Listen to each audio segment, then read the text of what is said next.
Leo lived in a small town near a wide river.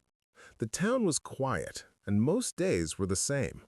People went to work, children went to school, and the river moved slowly, like it was half asleep. Leo worked in a repair shop with his uncle. He fixed bikes, radios, and old machines. He liked his job, but sometimes he felt bored. He wanted something more. He wanted adventure. Every evening after work, Leo walked to the river. He sat on a big rock and watched the water. He imagined boats, storms, and far places. He asked himself, "Is this all my life will be?" The river never answered, but it always made him think. One night, something strange happened. The sky was dark, and the moon was very bright. Leo was walking home when he heard a loud splash from the river. He stopped and listened. Then he heard it again. Splash! Splash! It was not a fish. It was too loud. His heart started to beat fast. Leo walked closer to the river. Near the water he saw a small wooden boat. It was old and broken, but it was moving by itself. No one was inside. The boat slowly hit the rocks and stopped. Leo felt scared, but also curious. He looked around, but the street was empty.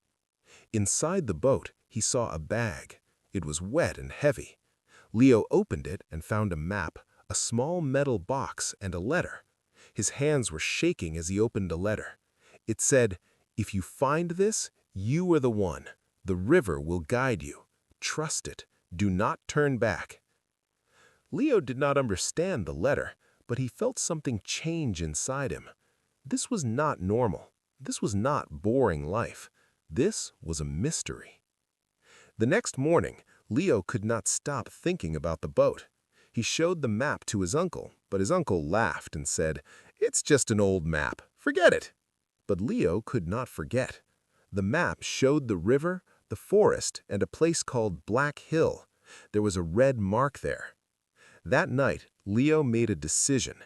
He packed some food, water, and a flashlight. He took the metal box and the map.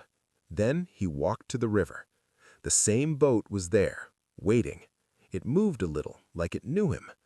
Leo took a deep breath and got inside. The river was calm at first. The boat moved slowly, but it did not need a motor. It followed the water like it had a mind of its own. Leo felt afraid, but also alive. The town disappeared behind him. Trees grew taller. The sky became darker. Suddenly, the river became wild. The water moved fast. The boat hit rocks and turned left and right. Leo held the sides and tried not to fall. His heart was pounding. This was a bad idea, he thought, but the boat stayed strong. After a long and scary ride, the river became quiet again. The boat stopped near the forest. Leo got out and looked around. The forest was dark and silent. He followed the map and walked for hours. His legs hurt, but he did not stop. At sunrise, he reached Black Hill. It was big and steep. On top, he saw an old stone door. It was covered with plants and dirt.